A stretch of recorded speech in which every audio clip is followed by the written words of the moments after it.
Sagutin natin tong question na to. Translation, kung ulam ka, masarap ka ba? If you are a dish, what will you be and why? This would be a great opportunity for you to answer why should we hire you.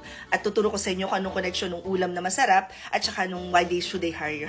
Some of the things that you can mention. A lot of positive feedback sa mga Filipino virtual assistants. So you want to highlight that. Number 2, highlight what makes you unique. Number 3, you might want to mention that even though a lot of people can do what you can do, the taste would be different.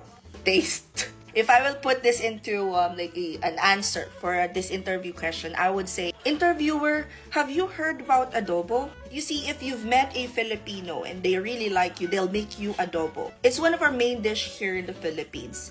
And it's really good. You can either use pork or chicken. Even though there are 100 ways to make adobo, at the end of the day, every person that has tasted it would say it's really delicious. I am that. I am delicious. And just like adobo, there are so many skill sets that I possess or have yet to discover. You can assign me to any particular task, and if I do not know how to do them, I will be more than happy to learn them. Just like adobo, you can ask anyone who have met a Filipino virtual assistant such as myself, and they tell you that they've had an amazing experience. Adobo is a perfectly balanced dish with a little bit of sweet, sour, and savory. If you decide to add an adobo to your team, I guarantee you, everyone will love it.